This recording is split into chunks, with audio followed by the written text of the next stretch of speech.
আসসালামু আলাইকুম প্রিয় দর্শক, অন্য মঞ্চের আলাপচারিতায় আপনাদের সকলকে স্বাগত জানাচ্ছি। প্রিয় বন্ধুরা, প্রীতি, সালাম এবং শুভেচ্ছা নেবেন। শুরুতে বলে রাখি, আমি যেহেতু আইনের মানুষ নয়, দুই একটা লিগ্যাল টার্ম হয়তো অ্যাপ্রোপ্রিয়েট নাও হতে পারে, বাট আমার ধারণা যে আমি কি বলার চেষ্টা করছি এটা আপনারা বুঝবেন, এবং অনেক আইনজীবী এবং বিচারপতিও দেখে থাকেন। সুতরাং সেই জায়গায় আমি মনে করছি যে আজকে আমার এই কথাগুলো বলা ভীষণ গুরুত্বপূর্ণ। আপনারা জানেন যে একটু অতীতে ফিরে যায় যে বাংলাদেশে কিভাবে তত্ত্বাবধায়ক সরকার ব্যবস্থাটা এসেছিল সংবিধানের অংশ হয়ে। যদিও 1991 সালে একটা টেম্পোরারি তত্ত্বাবধায়ক সরকার ব্যবস্থা হয়েছিল, কিন্তু তার পরবর্তীতে সেই নির্বাচনে বিএনপি যখন জয়লাভ করে এবং বেগম খালেদা জিয়ার নেতৃত্বে যে সরকারটি গঠিত হয়েছিল, সেই সময় বেশ কয়েকটি নির্বাচন, বিশেষ করে মাগুরা একটি নির্বাচন হয়েছিল। মাগুরার সেই নির্বাচনে এমন ভোট ডাকাতি হয়েছিল যে তারপর থেকেই এই দলীয় সরকারের অধীনে নির্বাচনের গ্রহণযোগ্যতা নিয়ে প্রশ্ন ওঠে, এবং সেই সময় আওয়ামী লীগ সারা দেশব্যাপী একটা বিশাল আন্দোলন গড়ে তোলে যে এই নির্বাচিত যে বিএনপি সরকার, তাদের অধীনে ফেয়ার ইলেকশন সম্ভব না। সো তারা আন্দোলন শুরু করে একটা কেয়ারটেকার গভর্নমেন্টের জন্য। এবং তারপরে আপনারা জানেন যে 1996 সালে একদিকে আওয়ামী লীগ কেয়ারটেকার গভর্নমেন্ট চাইছে, আর একদিকে বিএনপি দিতে চায়নি, এবং বিএনপি অনেকটা জোর করে 1996 সালের 15ই ফেব্রুয়ারি একটা নির্বাচন করেছিল, যেখানে আওয়ামী লীগ সহ বড় বড় দলগুলো অংশগ্রহণ করেন। এবং তারা সেই সংসদে, সেই নির্বাচনের মাধ্যমে যে সংসদ গঠিত হয়েছিল, সেই সময় আওয়ামী লীগ যে তীব্র আন্দোলন গড়ে উঠেছিল, জনতার মঞ্চ আপনাদের অনেকেই জানেন সেই সময় গঠিত হয়েছিল। সেই সময় ঢাকার মেয়র মোহাম্মদ হানিফের নেতৃত্বে এবং আওয়ামী লীগ যে আন্দোলনটি করেছিল, তার ফলে বেগম খালেদা জিয়া, যাদের অতীত রেকর্ড ভোট ডাকাতি ও চুরির অনেক ইতিহাস রয়েছে, যাদের ঝুলিতে জমা আছে, তারা তখন বাধ্য হয়েছিল কেয়ারটেকার গভর্নমেন্টের অপশন সংবিধানে সংযোগ করতে। এবং 15ই ফেব্রুয়ারির সেই নির্বাচনের পরে সরকার মাত্র 30শে মার্চ বিএনপি সরকার পদত্যাগ করতে বাধ্য হয়েছে। এবং তারপরেই সংবিধানের ত্রয়োদশ সংশোধনীতে এই কেয়ারটেকার সিস্টেমটা ইনক্লুড করা হয়, যে নির্বাচনে কেয়ারটেকার গভর্নমেন্টের অধীনেই নির্বাচন অনুষ্ঠিত হবে। কিন্তু সেটাও আমরা দেখলাম যে 2006 সালে যখন বিএনপি জামাত ক্ষমতায়, তখন ক্ষমতা কেয়ারটেকার সরকারের অধীনে হস্তান্তর করবে এবং তার অধীনে একটা নির্বাচন হবে। এটাই কাম্য ছিল। কিন্তু তত্ত্বাবধায়ক সরকারের প্রধান কে হবে? অপশন ছিল যে ইমিডিয়েট পাস্ট চিফ জাস্টিস। তো ইমিডিয়েট পাস্ট চিফ জাস্টিস যিনি হওয়ার কথা, তার পরিবর্তে দলীয় একজনকে বানানোর জন্য তখন কি করা হলো, বিচারপতিদের বয়স, অবসরের বয়স 65 থেকে 67 করা হলো। এবং এই 65 থেকে 67 করা হলে ইমিডিয়েট পাস্ট চিফ জাস্টিস হিসেবে যিনি কেয়ারটেকার চিফ হবেন, তিনি আসলে বিএনপির খুব ঘনিষ্ঠ এবং একসময় বিএনপির রাজনৈতিক ধারার সাথেও সম্পৃক্ত ছিলেন। তো এটা নিয়ে আবার একটা নতুন করে জটিলতা তৈরি হয় এবং এটার বিরুদ্ধে মহাজোট গঠিত হয়েছিল। সবাই মিলে এটা প্রোটেস্ট করেছিল যে এইভাবে কেয়ারটেকার গভর্নমেন্ট সিস্টেম ম্যানিপুলেট করা যাবে না। এবং তারপরে আপনারা জানেন দীর্ঘ ইতিহাস। তারপরে কেয়ারটেকার গভর্নমেন্ট হলো, সেই সময় রাষ্ট্রপতি ইয়াজউদ্দিন নিজেই কেয়ারটেকার চিফ হলেন আর কি। যেহেতু চিফ জাস্টিসে করা গেল না, তিনি নিজেও ডিক্লাইন করলেন।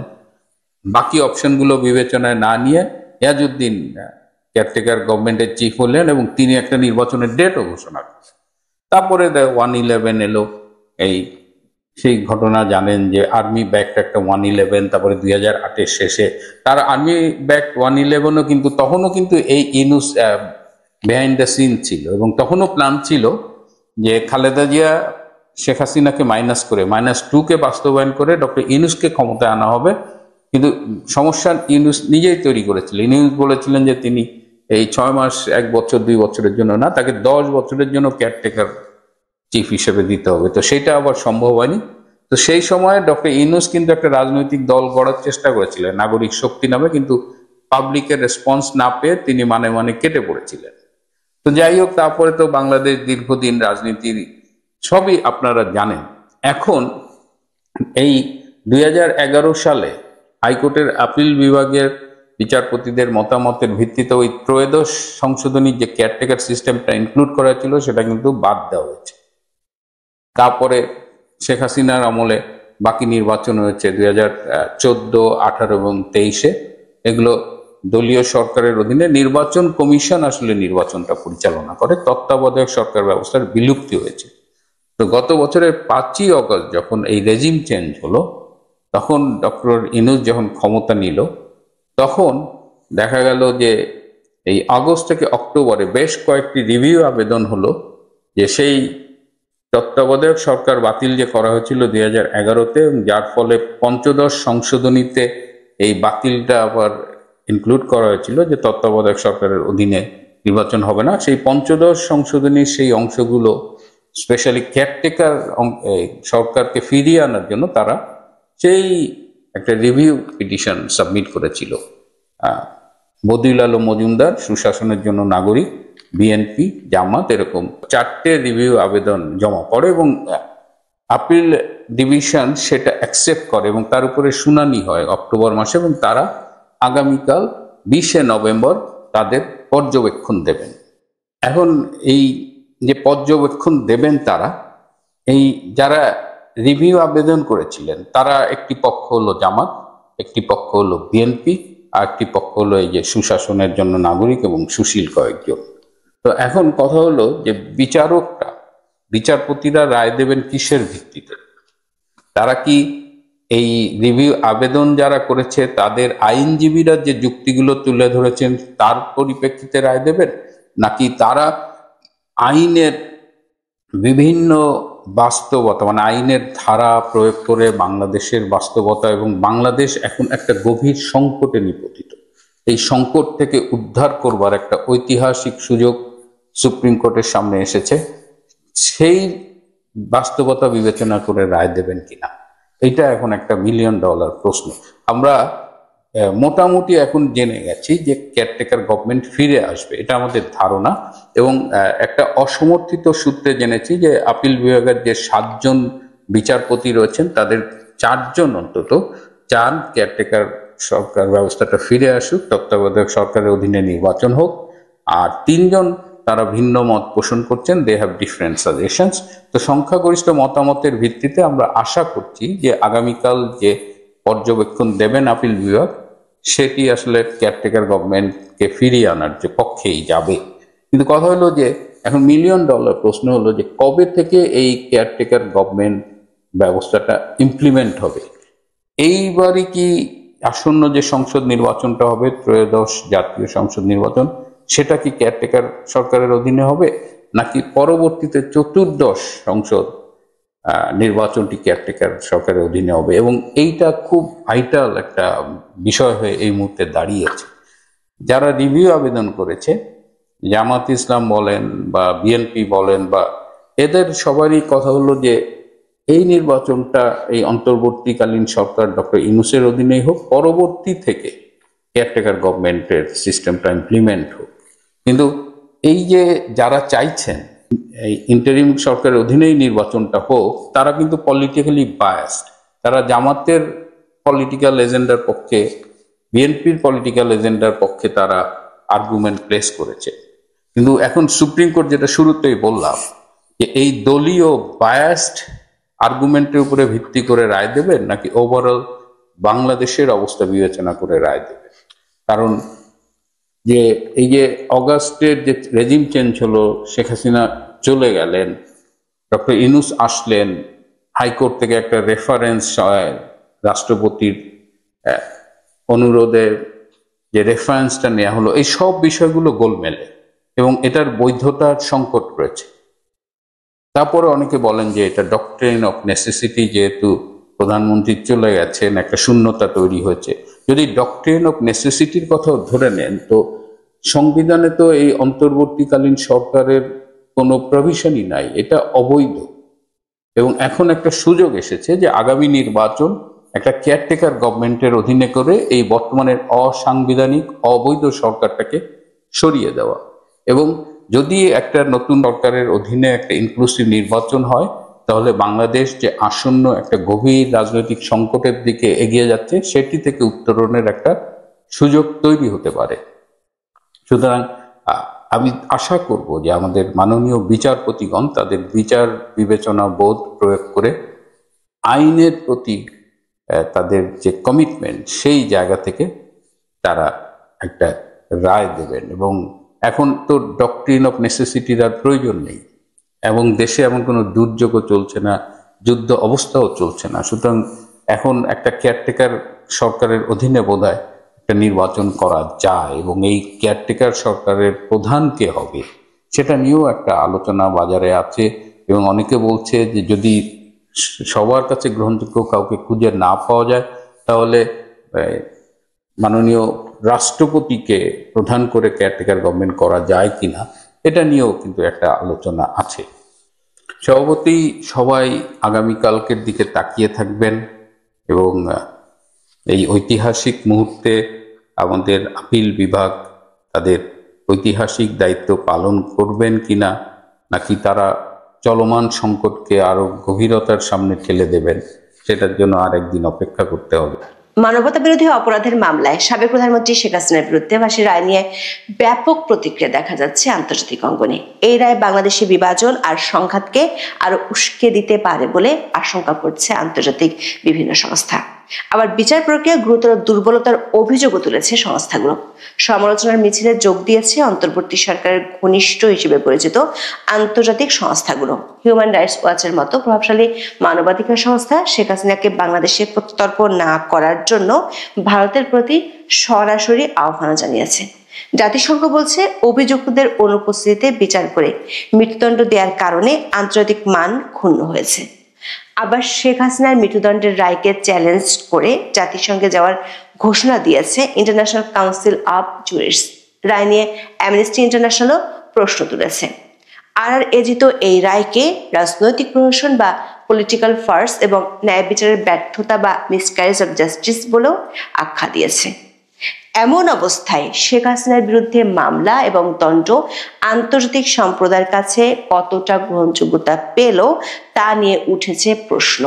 এই রায় আওয়ামী লীগ এবং শেখ হাসিনার প্রতি বৈশ্বিক সম্প্রদায়ের সহানুভূতি বাড়াতে সাহায্য করবে কিনা সেই আলোচনা উঠছে।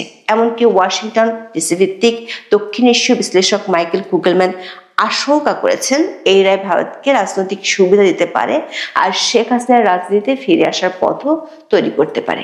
জুলাই আন্দোলনের সময় মানবতা বিরোধী অপরাধের মামলার 3টি অভিযোগে শেখ হাসিনাকে দোষী সাব্যস্ত করে 17 নভেম্বর রায় ঘোষণা করা হয়। সাবেক স্বরাষ্ট্রমন্ত্রী আসাদুজ্জামান খান কামালও পেয়েছেন একই দণ্ড। আর রাজসাক্ষী হয় সাবেক আইজিপি চৌধুরী আব্দুল্লাহ মামুনকে 5 বছরের সাজা দেওয়া হয়। 3 জনের মধ্যে কেবল আব্দুল্লাহ মামুন আছেন কারাগারে। এই রায় ঘোষণায় সরকার এবং তাদের মিত্ররা উচ্ছ্বসিত, তবে আন্তর্জাতিক অঙ্গনে দেখা যাচ্ছে নেতিবাচক প্রতিক্রিয়া। এসব প্রতিক্রিয়ার কোনোটি অন্তর্বর্তী সরকারের জন্য সুখকর নয়। বিশেষ করে অন্তর্বর্তী সরকারের প্রতি কয়েক মাস আগেও দীর্ঘ সমর্থন জানানো প্রভাবশালী কয়েকটি আন্তর্জাতিক সংস্থার বিবৃতিতে দেখা যাচ্ছে কড়া সমালোচনা।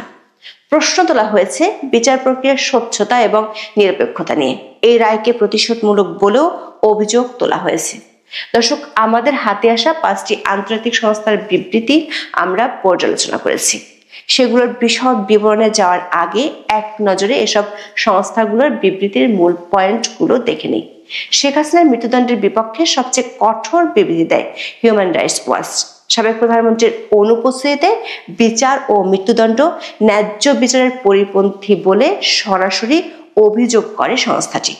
অথচ অধ্যাপক মোহাম্মদ ইউনূস ক্ষমতায় নেয়ার পর বেশ কয়েক মাস তার প্রতি সংস্থাটির ব্যাপক সমর্থন দেখা গেছে। 15 মাস পর আইসিটির রায় ঘোষণার কয়েক ঘন্টার মধ্যে সেই সংস্থাটি তোলে বিচারে মানবাধিকার লঙ্ঘনের গুরুতর অভিযোগ। দর্শক, শেখ হাসিনার ফাঁসির রায়ের বিরোধিতা করে জাতিসংঘ মানবাধিকার কার্যালয় বিবৃতি দিয়েছে। ডক্টর ইউনূসের ঘনিষ্ঠ হিসেবে পরিচিত জাতিসংঘের মানবাধিকার বিষয়ক হাই কমিশনার ফলকার তুর্ক বলেন, তারা যে কোনো পরিস্থিতিতে মৃত্যুদণ্ডের বিরোধিতা করেন। আরেক প্রভাবশালী আন্তর্জাতিক মানবাধিকার সংগঠন অ্যামনেস্টি ইন্টারন্যাশনালও বিচার এবং রায় নিয়ে বড় ধরনের প্রশ্ন তুলেছে। তাদের বিবৃতিতে বলা হয়, শেখ হাসিনার বিরুদ্ধে মৃত্যুদণ্ডের মধ্য দিয়ে ন্যায় বিচার প্রতিষ্ঠিত হয়নি। এদিকে লন্ডন ভিত্তিক আইনি প্রতিষ্ঠান ইন্টারন্যাশনাল কাউন্সিল অব জুরিস্টস শেখ হাসিনার মৃত্যুদণ্ডের রায়কে চ্যালেঞ্জ করে জাতিসংঘে যাওয়ার ঘোষণা দিয়েছে। দর্শক, মানবাধিকার সংস্থার পাশাপাশি কয়েকটি আন্তর্জাতিক প্রভাবশালী থিঙ্ক ট্যাঙ্কও শেখ হাসিনার বিরুদ্ধে রায় নিয়ে উদ্বিগ্ন। যুক্তরাষ্ট্রের the Atlanta council on international relations মনে করছে, এই রায় শেখ হাসিনার মৃত্যুদণ্ড বাংলাদেশের জনগোষ্ঠীকে আরো 2 মেরুতে ঠেলে দেবে।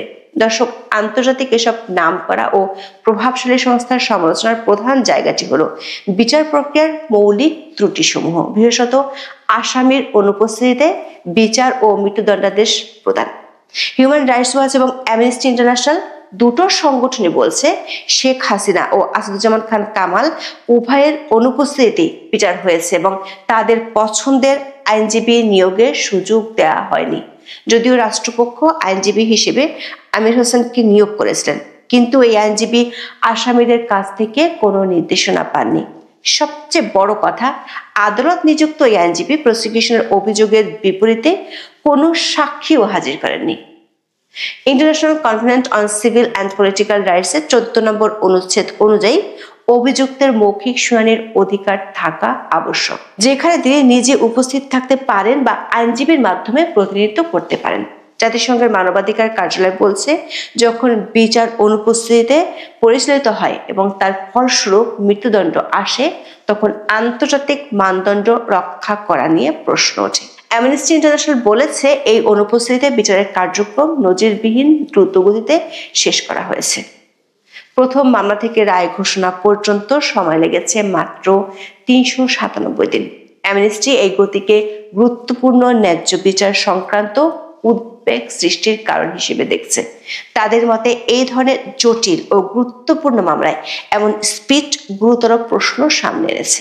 দর্শক, আন্তর্জাতিক সংস্থাগুলো বলছে, প্রসিকিউশন কেবল প্রক্রিয়াগতভাবে ব্যর্থ হয়নি, বরং তারা আন্তর্জাতিক ন্যায় বিচারের মানদণ্ড পূরণেও ব্যর্থ হয়েছে। হিউম্যান রাইটস ওয়াচ উল্লেখ করেছে, অভিযুক্তরা তাদের বিরুদ্ধে দেওয়া সাক্ষীদের জেরা বা ক্রস এক্সামিন করার পূর্ণ সুযোগ পাননি। অ্যামনেস্টি ইন্টারন্যাশনাল প্রতিবেদনেও বলা হয়েছে, যেসব প্রমাণকে বিরোধী বলে গণ্য করা হয়েছে সেগুলো যাচাই করার অনুমতি দেওয়া হয়নি। সংস্থাটির কাছে সব মিলিয়ে বিচারটি ন্যায়সঙ্গত হয়নি। দর্শক, এই মামলার তৃতীয় আসামি সাবেক পুলিশ প্রধান চৌধুরী আব্দুল্লাহ আল মামুন, যিনি হেফাজতে ছিলেন, তিনি রাজসাক্ষীর বা অ্যাপ্রুভার হওয়ার আবেদন করেন এবং প্রসিকিউশনের সাক্ষী হওয়ায় তাকে মাত্র 5 বছরের কারাদণ্ড দেওয়া হয়। আন্তর্জাতিক বিশ্লেষকরা বলছেন, একজন উচ্চপদস্থ নিরাপত্তা কর্মকর্তার এভাবে রাজসাক্ষী হয়ে কম শাস্তি পাওয়াটা বিচারিক নিরপেক্ষতা নিয়ে প্রশ্ন তুলেছে। RRAG এর পরিচালক সুহাস চাকমা এই প্রক্রিয়ায় তীব্র সমালোচনা করে বলেছেন, সাবেক আইজিপি আল মামুন কোনো অপরাধের ঘটনাস্থলে উপস্থিত ছিলেন না, তাই তিনি কিভাবে রাজসাক্ষী হতে পারেন। সবচেয়ে গুরুতর অভিযোগগুলোর মধ্যে একটি হলো, ট্রাইব্যুনাল তাদের রায় জাতিসংঘের মানবাধিকার বিষয়ক হাই কমিশনার কার্যালয়, হিউম্যান রাইটস ওয়াচ এবং বিবিসির রিপোর্টকে প্রমাণ হিসেবে ব্যবহার করেছে। RRAG পরিচালক এর কঠোর সমালোচনা করে বলেছেন, মৃত্যুদণ্ডের মতো গুরুত্বপূর্ণ একটি মামলায় এই ধরনের রিপোর্টকে প্রমাণ হিসেবে গণ্য করা যায় না যতক্ষণ না সেই সংস্থার প্রতিনিধিরা সাক্ষ্য দেন এবং তাদের জেরা করা যায়। দর্শক, রায়ে মৃত্যুদণ্ড আন্তর্জাতিক মানবাধিকার সংস্থাগুলোর সমালোচনার একটি কেন্দ্রীয় বিষয়, কারণ তারা যে কোনো পরিস্থিতিতে মৃত্যুদণ্ডের বিরোধিতা করে। অ্যামনেস্টি ইন্টারন্যাশনাল এই মৃত্যুদণ্ডকে সবচেয়ে নিষ্ঠুর, অমানবিক ও অবমাননাকর শাস্তি বলে আখ্যা দিয়েছে। সংস্থার মহাসচিব অ্যাগনেস কালমার্ট বলেছেন, কোনো ন্যায় বিচার ব্যবস্থায় এর স্থান নেই। জাতিসংঘের মানবাধিকার কার্যালয় এই মৃত্যুদণ্ডের রায়ের বিরোধিতা করেছে, কারণ জাতিসংঘ দীর্ঘদিন ধরেই এই ধরনের সাজা বাতিলের আহ্বান জানিয়ে আসছে। দর্শক, আন্তর্জাতিক সংস্থাগুলো বলছে, এই রায় এমন একটি আদালতের মাধ্যমে এসেছে যা নিরপেক্ষতা নিয়ে আন্তর্জাতিক মহল বহুদিন ধরে সংশয় ছিল। যেমন হিউম্যান রাইটস ওয়াচ বলেছে, শেখ হাসিনা সরকারের গঠিত ICT বারবার আন্তর্জাতিক ন্যায্য বিচারের মানদণ্ড পূরণে ব্যর্থ হয়েছিল। সংস্থাটি সতর্ক করেছে মোহাম্মদ ইউনূসের নেতৃত্বাধীন অন্তর্বর্তী সরকারের অধীনেও এই ধরনের চর্চা চালু আছে। দর্শক, ন্যায় বিচারের শর্ত কঠোরভাবে লঙ্ঘিত হওয়ার অভিযোগ এনে লন্ডন ভিত্তিক আইনি প্রতিষ্ঠান ইন্টারন্যাশনাল কাউন্সিল অব জুরিস্ট বা আইসিজে শেখ হাসিনার মৃত্যুদণ্ডের রায়কে চ্যালেঞ্জ করে জাতিসংঘে যাওয়ার ঘোষণা দিয়েছে। এক বিবৃতিতে প্রতিষ্ঠানটি শেখ হাসিনার জীবনের অধিকার এবং ন্যায় বিচার পাওয়ার অধিকার রক্ষায় জরুরি হস্তক্ষেপের আহ্বান জানায়। অভিযোগ করা হয়, আন্তর্জাতিক অপরাধ ট্রাইব্যুনাল থেকে ঘোষিত মৃত্যুদণ্ড নিয়ে বিশ্বজুড়ে গভীর উদ্বেগ তৈরি হয়েছে। সেখানে বিচার প্রক্রিয়াটি ছিল প্রচন্ড ত্রুটিপূর্ণ, অস্বচ্ছ এবং আন্তর্জাতিক মানবাধিকার মানদণ্ডের সঙ্গে সাংঘর্ষিক। এ বিষয়ে আইসিজের পক্ষ থেকে জাতিসংঘের সংশ্লিষ্ট সংস্থার কাছে জরুরি আপিল করা হবে বলেও জানানো হয় বিবৃতিতে। বলা হয়, কোনো মৃত্যুদণ্ড ঘোষণার প্রক্রিয়া অবশ্যই এবং স্পষ্টই প্রমাণের ভিত্তিতে হতে হবে, অথচ এক্ষেত্রে ন্যায় বিচারের মৌলিক উপাদানগুলো স্পষ্টভাবে অনুপস্থিত। পুরো প্রক্রিয়াটি রাজনৈতিক উদ্দেশ্য প্রণোদিত এবং আন্তর্জাতিক মানবাধিকারের সঙ্গে সাংঘর্ষিক। দর্শক, ৭১ মানবতা বিরোধী অপরাধের মামলায় মৃত্যুদণ্ডাদেশ পাওয়া আসামি জামাত ইসলামের তৎকালীন ভারপ্রাপ্ত secretary general ATM Azharul Islam এই সরকার ক্ষমতায় আসার পর একদম খালাস পেয়ে যান। ২০১৪ সালের ৩০ ডিসেম্বর আন্তর্জাতিক অপরাধ ট্রাইব্যুনাল জামাত ইসলামের এই নেতা এটিএম আজহারুল ইসলামকে ৩টি অভিযোগে মৃত্যুদণ্ড এবং ২টি অভিযোগে কারাদণ্ড দেন। ৬টি অভিযোগের মধ্যে একটি থেকে তিনি খালাস পেয়েছিলেন। তার বিরুদ্ধে অভিযোগ ছিল ১৯৭১ সালে মুক্তিযুদ্ধের সময় রংপুরের ঝাড়ুয়ার বিলের কাছে হিন্দু অধ্যুষিত একাধিক গ্রামে পরিকল্পিত হামলায় তিনি অংশ নিয়েছিলেন। এতে প্রায় ১২০০ জন নিহত এবং আরো ২০০ জনেরও বেশি মানুষকে অপহরণ ও হত্যা করা হয়েছিল। এসব অপরাধে মৃত্যুদণ্ডে দণ্ডিত হয়েছিলেন আজহারুল, কিন্তু অন্তর্বর্তী সরকার ক্ষমতায় আসার পর তিনি খালাস পেয়ে যান। সে সময় যিনি জনাব আজহারুলের আইনজীবী ছিলেন, তিনি আবার এখন রাষ্ট্রপক্ষের চিফ প্রসিকিউটর হয়েছেন। মানবাধিকার সংগঠন RRAG বিষয়টি তুলে ধরে বলেছে, ক্ষমতার পালা বদলে অনেক কিছু বদলে যেতে পারে, যেখানে দেখা যাচ্ছে ক্ষমতা যার আইনও তার। একই অভিযোগে আইসিটি নিয়ে কঠোর অবস্থান তুলে ধরেছে অ্যামনেস্টি ইন্টারন্যাশনালও। সংস্থাটির বিবৃতিতে বলা হয়, এই বিচারটি এমন এক আদালতে হয়েছে যেখানে স্বাধীনতার অভাব এবং অন্যায্য প্রক্রিয়ার ইতিহাস রয়েছে। দর্শক, শেখ হাসিনার এই মৃত্যুদণ্ডের রায় কেবল আইনি জটিলতা তৈরি করেনি, এটি বাংলাদেশের অভ্যন্তরীণ রাজনীতি এবং আন্তর্জাতিক সম্পর্ককে গভীরভাবে প্রভাবিত করবে, এমনটাই মনে করছেন আন্তর্জাতিক বিশ্লেষকেরা। যুক্তরাষ্ট্রের the Atlanta council on international relations ৩ জন বিশ্লেষকের মতামত তুলে ধরেছেন। তাদের মধ্যে একজন হলেন নামকরা দক্ষিণ এশীয় বিশ্লেষক মাইকেল কুগেলম্যান। তিনি বলছেন, শেখ হাসিনাকে ফেরত চেয়েছে বাংলাদেশের পররাষ্ট্র মন্ত্রণালয়। মাইকেল কুগেলম্যান বলেছেন, এই রায় ভারতকে একটি বড় বন্ধন বা মেজর বাইন্ডে ফেলেছে। ভারত শেখ হাসিনার ঘনিষ্ঠ বন্ধু হওয়ায় এই রায়ের কারণে ফেরত দিবে না। আরেক বিশ্লেষক ওয়াহিদুজ্জামান নূর মনে করেন, শেখ হাসিনার অনুপস্থিতিতে এবং মৃত্যুদণ্ডের রায় দেওয়ায় ভারতে শেখ হাসিনাকে প্রত্যর্পণের বাস্তবসম্মত সম্ভাবনা কার্যত দূর হয়ে গেছে। এক্ষেত্রে হিউম্যান রাইটস ওয়াচ দিল্লিকে পরামর্শ দিয়েছে। সংস্থাটি শেখ হাসিনাকে ফেরত না দিতে ভারতকে আহ্বান জানিয়েছে। সংস্থাটির বিবৃতিতে বলা হয়, বাংলাদেশের জবাবদিহির প্রচেষ্টাকে ভারতের অবশ্যই সমর্থন করা উচিত, তবে প্রত্যর্পণ চুক্তির আওতায় যাদের ফেরত যাওয়া হচ্ছে তাদের জন্য ভারতে অবশ্যই যথাযথ প্রক্রিয়া আইনি শুনানির সুযোগ রাখতে হবে। কোনো ব্যক্তিকে এমন কোনো দেশে প্রত্যর্পণ করা উচিত নয় যেখানকার বিচার আন্তর্জাতিক ন্যায্যতার মানদণ্ড পূরণ করে না এবং এ কারণে মৃত্যুদণ্ড হতে পারে। আন্তর্জাতিক বিশ্লেষকদের আশঙ্কা, এই রায় বাংলাদেশে বিভেদের রাজনীতিকে আরো কঠিন করে তুলবে। আটলান্টা সেন্টারের বিশ্লেষণে রুদাবে শহীদ বলেছেন, এই মৃত্যুদণ্ডাদেশ বাংলাদেশের সহিংস রাজনৈতিক গতিপথে একটি গভীরভাবে মেরুকরণকারী মুহূর্ত। দেশের মানুষ এখন 2 শিবিরে বিভক্ত হয়ে যাবে। আওয়ামী লীগ নিষিদ্ধ হওয়ায় এই রায় রাজনৈতিক মেরুকরণকে আরো জটিল করবে। দর্শক, জাতিসংঘ তাদের বিবৃতিতে একই ইঙ্গিত দিয়েছে। ভলকার তুর্কের বিবৃতিতে জাতীয় ঐক্য প্রতিষ্ঠা এবং বিদ্বেষ দূর করার আহ্বান জানানো হয়েছে। দ্য আটলান্টিক কাউন্সিলের মতে, বাংলাদেশের নির্বাচনের উদ্যোগ নেওয়া হলেও পথটি মোটেও সহজ নয়। আওয়ামী লীগ প্রতিরোধের ঘোষণা দিয়েছে, তাদের ছাড়া নির্বাচন করলে একপেশে রাজনৈতিক পরিস্থিতির ঝুঁকি আছে। কার্যত আওয়ামী লীগ নিষিদ্ধ করা হয়েছে। এর মধ্যে এমন রায় সহিংস মেরুকরণ কমানোর পরিবর্তে আরো বাড়াতে পারে। দর্শক, সব মিলিয়ে শেখ হাসিনার বিরুদ্ধে রায় ঘোষণায় দেশের ভেতরে সরকার সমর্থকরা উল্লসিত হলেও বৈশ্বিক অঙ্গনে দেখা যাচ্ছে অস্বস্তির প্রতিক্রিয়া। স্বাভাবিকভাবে এই প্রতিক্রিয়াকে নিজেদের পক্ষে ব্যবহার করার চেষ্টা করছে আওয়ামী লীগ। প্রশ্ন হলো, নতুন এই মেরুকরণে শেষ পর্যন্ত লাভের গুড় কার ঘরে যাবে? পৃথিবীতে যখন কেউ এই বিচারের রায় নিয়ে কথা বলে নাই, বাংলাদেশে তো নয়, তখনই আমার মনে হয়েছে যে একজন মানুষ হিসাবে,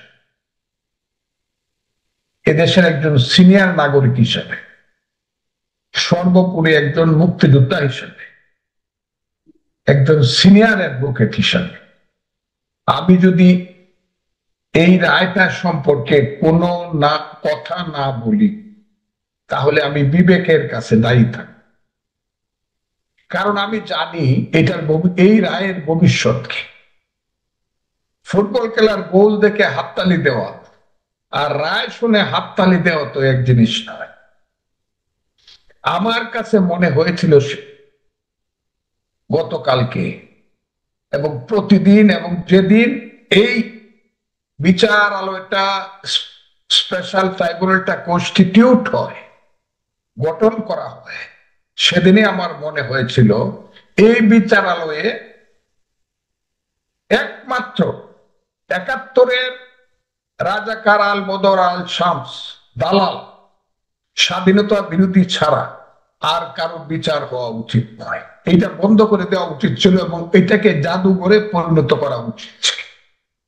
কারণ এই ট্রাইব্যুনালটা গঠন করা হয়েছিল প্রথমে ১৯৭৩ সনে এবং পরবর্তী সময় শেখ হাসিনার ৮ সনের পরে এই দেশে যারা মুক্তিযুদ্ধের বিরোধিতা করেছিল এবং আইনগতভাবে যাদের বিচার হওয়ার জন্য নিশ্চিতভাবে চুক্তি হয়েছিল, সেই চুক্তি কেউ জানে না। তো আমি কি করবো? কে জানে কে জীবিত আছে? আমি তো বুঝি না। তো চুক্তি হয়েছিল, যে চুক্তিতে লেখা ছিল ১৯৭১ সনের ১৬ই ডিসেম্বর নিয়াজি যখন জেনারেল জগজিৎ সিং অরোরার পায়ের নিচে তার রিভলভারটা লেখে দস্তখত করে সারেন্ডারের, সেই সারেন্ডারের দস্তখতে লেখা ছিল, সেই পত্রে লেখা ছিল এই ৯৩,০০০ পাকিস্তানি হানাদার বাহিনী তো সারেন্ডার করলই, তাদের তো বিচার হবেই, তাদের সাথে সাথে বিচার হবে তাদেরকে যারা এদেশে সহযোগিতা করেছে, মুসলিম লীগ, পিডিপি, জামাতে ইসলাম, নেজামে ইসলাম, আল বদর, রাজাকার, আল শামস, এই ৭টা নাম, এদেরও বিচার হবে। এটা হলো যুদ্ধের মধ্য দিয়ে প্রতিষ্ঠিত চুক্তির মাধ্যমে এই দেশে যারা ৩০ লক্ষ মানুষকে হত্যা করতে সহযোগিতা করেছে, ২ লক্ষ মা বোনের ইজ্জত হরণ করতে বা নিজেরা হরণ করেছে, বা যারা হরণ করতে হানাদার পাকিস্তানি বাহিনীকে সহায়তা করেছে, এবং যারা আমার দেশের সেই সব বুদ্ধিজীবীকে হত্যা করে আমার দেশকে মস্তিষ্ক শূন্য করেছে, মুনির চৌধুরী, গিয়াসউদ্দিন আহমদ, শহীদুল্লাহ কায়সার, ডক্টর আলিম চৌধুরী, জিসি দেব সহ শত শত বুদ্ধিজীবীদেরকে আলবদর হত্যা করেছে, তাদের বিচারের জন্য এই কোর্টটা গঠন করা হয়েছিল। এবং তাদের বিচার যতটুকু সম্ভব হয়েছে, শেখ হাসিনা করে গিয়েছে, অনেককে মাফ করেও দিয়েছে, শেখ হাসিনার বিচারও অর্ধ সমাপ্ত ছিল। এই কোর্টে আবার দেখা গেল ৫ই আগস্টের গণ আন্দোলনের যারা বিরোধী শেখ হাসিনার সরকার, তাদের বিচার হচ্ছে। এটা তো হতে পারে না। এটা তো মুক্তিযুদ্ধের অপমান, মুক্তিযোদ্ধাদের অপমান। এটা তো ১০০০ বছরের মুক্তিযুদ্ধ আমার গৌরব, সেই গৌরবের অপমান। এই কোর্টে তো আন্দোলনে, ৫ই আগস্টের আন্দোলনে বলেন আর সংগ্রামে বলেন, পরাজিত শক্তি যারা, তাদের বিচার হতে পারে না। এরাও অপরাধী, আর মুক্তিযোদ্ধারা, মুক্তিযুদ্ধের যে মহা অপরাধী, এরা তো এক নয়। সেই কারণে আমি বলছিলাম যে এই কোর্টটাই আমি মানি না, এবং কোর্টটা সঠিক নয়, এবং কোর্টটা যেভাবে গঠন করা হয়েছে সেটা সাংঘাতিক ভাবে বেআইনি, ইলিগ্যাল। আর এই কোর্টে যারা প্রসিকিউশনে এখন আছে, জনাব তাজুল ইসলাম সহ যারা আছে, তারা সবাই ওই শেখ হাসিনার যে বিচার ছিল আল বদর, রাজাকার, আল শাম, তালাল, গোলাম আজম, নিজামি, মুজাহিদ, কামরুজ্জামান সহ, কাদের মোল্লা সহ যাদের ফাঁসি হয়েছে, যাদের যাবজ্জীবন কারাদণ্ড হয়েছে, সেই মামলার তারা ছিল ডিফেন্সের লয়ার জনাব তাজুল ইসলাম। এখন তিনি আবার প্রসিকিউশনের লয়ার, তিনি পরের মাসি, তিনি কনের পিসি, পরের যিনি মা কনেরও তিনি মা। এই বিয়েটা লিগেল বিয়ে না, এটা ইলিগেল বিয়ে। এটা একদিন প্রশ্ন উঠবে। এটা আমি হাসিনাকে বাঁচানোর জন্য বলছি না। বিচার অবশ্যই 5ই আগস্টের হত্যাকাণ্ডের বিচার হইতে হবে। এই রাজাকারের বাচ্চারা, তোমরা শুনে রাখো, 5ই আগস্টের হত্যাকাণ্ডের বিচার আমি ফজলুর রহমান চাই। বাজে কথা বলবো না। তোমাদের চেয়ে 5ই আগস্টে আমি বেশি কষ্ট করছি, আমি বেশি রিস্ক নিছি। রাজাকারের বাচ্চারা আমাকে কালকে অন্তত 5 লক্ষ গালি দিতে, 5 লক্ষ রাজাকারের বাচ্চারা। আমি তাদেরকে বলি বিচার হতে হবে 5ই আগস্টের, কিন্তু বিচার হতে হবে লিগেল বিচার, ইলিগেল বিচার না। আমি এই কথাটা বলার পরে কালকে লক্ষ লক্ষ কি বলছিলাম আমি, যে এই কোর্টটা সম্পর্কে যখন গণতন্ত্র আসবে দেশে, এখন তো গণতন্ত্র নাই, এখন কোর্ট কাছারিতে বিচার হয় না তেমন। যখন গণতন্ত্র আসবে, writ bench, real writ bench আসবে হাইকোর্টে, তখন গিয়ে একজন আইনজীবী দাঁড়ায় বলবে, মাই লর্ড, 24শে আগস্টের পরে যে কোর্টটা হয়েছিল ট্রাইব্যুনাল, এইটা সঠিক ছিল না, বেঠিক ছিল।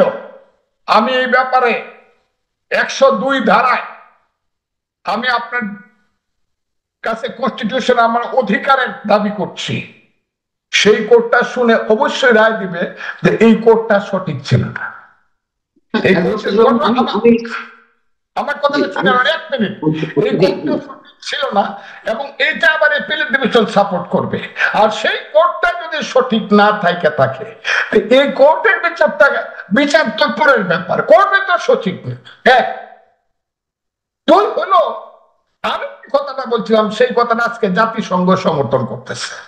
আমি যে কথাটা কালকে বলছি সেই কথাটা আজকে সমস্ত মানবাধিকার সংস্থা সাপোর্ট করতেছে। আমি যে কথাটা বলছি সেই কথা অস্ট্রেলিয়া থেকে, জাপান থেকে ধরে, ইউরোপীয় ইউনিয়ন থেকে ধরে, আমেরিকা সবাই সাপোর্ট করতেছে। আমাকে হাজার হাজার গালি কেন দেওয়া হইলো? আমি তো বলতেছি না বিচার করা যাবে না, বিচারের ব্যাপারে আমার কোনো কথাই নেই। আমি বলতেছি কোর্টটা ইলিগেল, কাজে ইলিগেল কোর্টে কোনো ইলিগেল বিচার হইতে পারে না।